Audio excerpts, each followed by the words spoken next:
무엇이 중요한디? 우리는 삶의 우선순위를 놓치며 살 때가 종종 있습니다. 바벨론에서 포로 생활을 마치고 귀국한 유대 공동체에서도 이런 문제가 발생했습니다. 학계 시대 때 얘기죠. 성전 재건 시기를 놓고 논쟁이 벌어진 겁니다. 주전 520년에 총독 수룹바벨 그리고 대제사장 여호수아에게 학계가 성전을 건축하라는 본분을 잊었소 라고 권면합니다. 그런데 백성들이 지금은 건축할 때가 아닙니다. 학계 1장 2절에서 반론을 제기했어요. 그때 학계가 이렇게 설득합니다.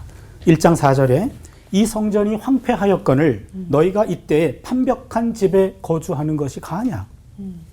여기 보면 황폐한 하나님의 집, 판벽한 백성의 집, 요게 대조가 돼요. 하나님의 집은 뚜껑이 열렸어. 자기네 집은 뚜껑이 닫혔어. 너무나 대조가 됩니다. 과연 이게 하나님 백성으로서 옳은 태도입니까? 라고 질문합니다. 그리고는 그 다음 주제로 헛수고의 저주를 얘기해요. 그 당시에 극심한 경제적인 빈곤함으로 어려운 일을 겪고 있었습니다. 학계 1장 6절이죠. 너희가 많이 뿌릴지라도 수확이 적으며 먹을지라도 배부르지 못하며 마실지라도 흡족하지 못하며 입어도 따뜻하지 못하며 일꾼이 싹쓸 받아도 그것을 구멍 뚫어진 전대에 넣음이 되느니라. 이 당시의 상황이에요. 정말 피폐했습니다. 농작물 경작 실패, 식량 부족, 가뭄으로 인한 식수 부족, 낡고 해진 의복, 물질 부족, 기본적인 생존권을 위협받고 있었어요. 이렇게 어려운 상황인데 무슨 성전을 지금 지을 때입니까? 그런 얘기거든요. 그런데 학계는 당신들이 왜 그렇게 열심히 살았는데도 그러한 결과에 치우친 것을 압니까? 당신들 헛수고의 저주에 빠진 것 모릅니까? 헛수고의 저주입니다. 헛수고의 저주에 빠지면 모든 일이 무익한 몸부림에 지나지 않는다. 그럼 과연 어떻게 해야 되는가? 학계는 말합니다. 우선순위에 문제가 발생했다라는 거예요.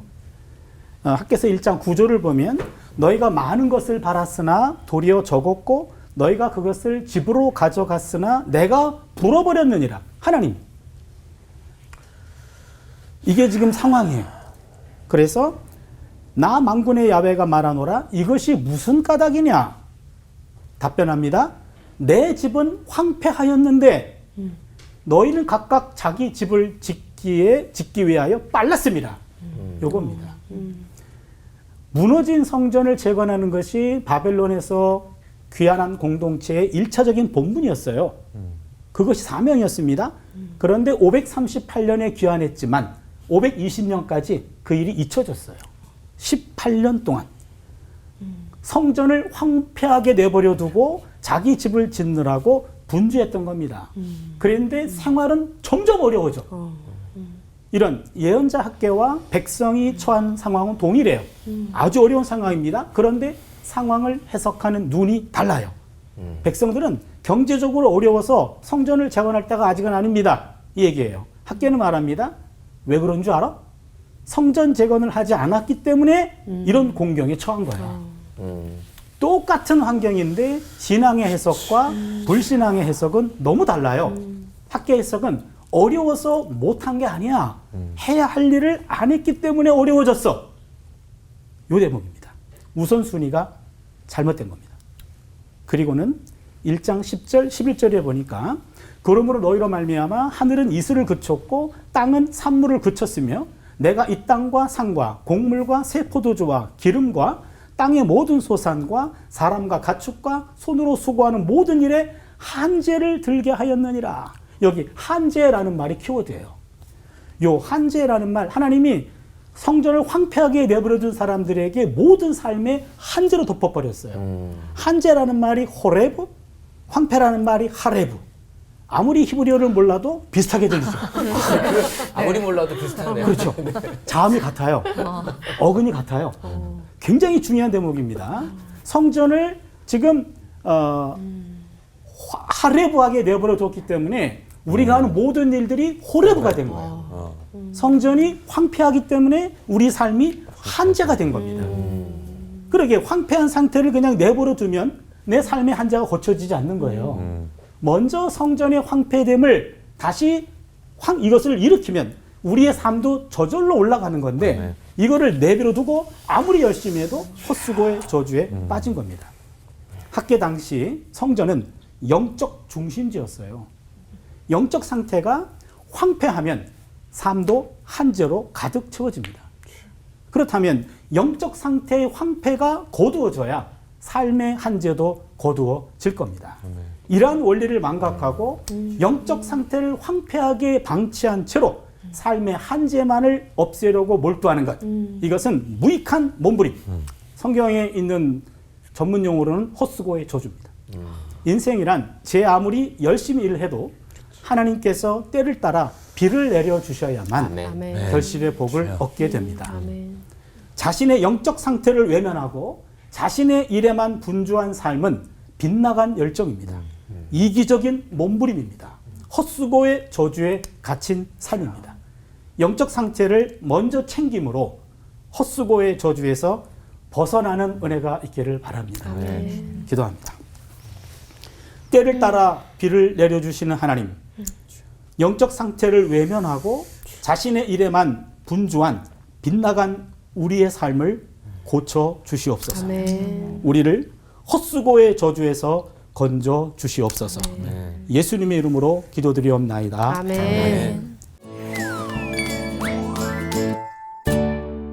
성전을 재건을 하면 그 하나님의 영광이 돌아온다라는 걸 학계 선지자는 어떤 이런 걸 딱 알고 있는 어떤 확신이 있었을까? 너무나 이게 좀 희망찬 거 있잖아요, 차준희 목사님. 오, 네. 나한테 묻는 거였어요? 갑자기 딱 기습 질문인데 왜 이렇게 확신을 했을까요? 학계 선지자만 더. 성전이 재건될 것이다, 하나님의 영광이 돌아올 것이다 라고 하는 것은 그전 예언자들도 약속을 했거든요. 그렇죠? 그 에스겔서 40장부터 48장까지가 에스겔의 새 성전 환상이에요. 바벨론 포로로 끌려가 있었던 에스겔이 573년, 성경에 연대도 나와요. 573년에 예루살렘을 떠났던 야훼의 영광이 성전에 들어올 것입니다. 573년에 했어요. 그리고 결국에 539년에 바벨론이 페르시아에게 합병됩니다. 그리고 이제 주인이 바뀌었어요. 그리고 고레스 왕이 맨 처음 한 정책이 지배하고 있는 소수민족들 가운데 민원을 들어줬어요. 거기 있는 소수민족 중에 유다민족들의 민원은 뭐요? 본국으로 돌아가서 성전을 재건하는 겁니다. 허락하시오. 그래서 538년에 귀국했어요. 그리고 성전을 짓도록 모든 지원을 아끼지 않았어요. 그런데 거기서 문제가 생겼어요. 귀환한 사람들에게 지라 그랬지 거기 남아 있었던 사람들하고 한테는 허락하지 않았다. 일종의 정치적인 문제예요. 성전을 누가 짓느냐에 따라서 주도권이 달라지니까 끌려온 사람들이 우리가 받은 명령이다. 너희들에게 명령한 바가 없다. 그랬더니 사마리아 북쪽 지역 사람들이 이건 우리 하나님 성전인데 왜 우리가 못 짓느냐 이렇게 된 거예요. 근데 홀로 지라 그랬다. 그게 에스라 4장에 나오거든요. 그런 정치적인 문제 때문에 조직적으로 체계적으로 반발을 해가지고 결국 18년 동안 늦춰진 거죠. 그리고 이제는 에스겔 학계 시대가 온 거예요. 그게 520년이죠. 근데 520년에 다시 학계가 이야기를 하는데 경제적인 상황이 말이 아니야 이제는. 정치적인 문제가 아니고 완전히 아까도 말씀드렸듯이 생활이 무너졌어. 그러니 이보시오 지금 이게 할 때냐고 지금 이렇게 된 거예요. 이런 상황에 학계가 어떻게 성공했나. 잘 보셨는데 모든 예언자 가운데 그의 예언이 성도들의 백성들에게 억셉돼 가지고 실현된 거는 별로 없어요. 없었죠. 예언자들의 말은 다 거절당했지. 근데 학계는 참 지혜로웠습니다. 합리적으로 설득해요. 제가 보니까 한 3가지가 있는데 첫 번째는 아까 얘기했듯이 여러분 어려워서 못한 것이 아니라 안에서 어려워진 거예요. 우리가 이렇게 어려움 당한 거 나도 알아요. 근데 왜 이렇게 어려운지 아세요? 우리 본분을 잊어서 그래요. 설득을 했어요. 헛수고의 저주에 빠져 있는 거 여러분 모르십니까? 설득했어요. 두 번째는 이 사람들이 성전을 재건하라 그러니까 솔로몬 성전을 쌓았던 거예요. 아. 아니 어떻게 그거를 우리가 어. 그런데 솔로몬 성전은 지금 학계가 지으란 성전하고 너무 달라요. 학계는 1장 8절에서 뒷산에 올라가서 나무를 베어다가 지라는 거예요. 소박한 성전을 지라는 거예요. 일단 지어라. 그렇죠. 솔로몬 성전은 레바논의 백향목, 그 다음에는 크고 귀한 돌, 대리석. 수입돌이에요. 대리석. 대리석. 그 다음에 페니케아에 있는 기술자들, 외국인 전문가들이 와가지고 줬어요. 근데 학계는요, 뒷산에 올라가서 나무 베어봐. 이태리 원목 필요 없어. 돌도 쓸 필요 없어. 그 다음에 기술자 필요 없어. 당신들이 해. 이런 걸 요구했어요. 그러니 백성들이 우리도 할 수 있네. 그게 두 번째고 소박한 성전을 요구했어요. 우리 사정의 상황에 맞는. 마지막 세 번째는요. 그게 지어지면 우리에게 어떤 복이 많은 줄 아냐. 두 가지를 얘기했어요. 내가 그것으로 말미암아 기뻐하겠다. 기뻐하다는 말은 전문 용어예요. 이것은 합법적인 제물로 인정해 주겠다. 이렇게 소박한 성전이지만 내가 인정해 줄게. 내 집으로. 두 번째는 내가 영광을 얻으리라. 요게 원어가 나는 나의 영광을 보리다. 그러니까 그 안에서 영광을 본대요. 그 성도들이 성전을 통해서 영광을 경험하는 거예요. 그 당시 영광이라는 용어는 구원, 복, 평화예요. 그러면 성전을 지라는 것은 하나님이 야, 내 집은 뚜껑이 열렸거든. 어떻게 너네 집은 그래도 기둥이라도 있잖아. 시샘이 아니고 소박한 성전이라도 지어주면 복이 시작되는데 하나님은 준비가 돼 있는데 너네 좀 최소한의 정성을 보여줄 수 없니? 요 세 가지였어요.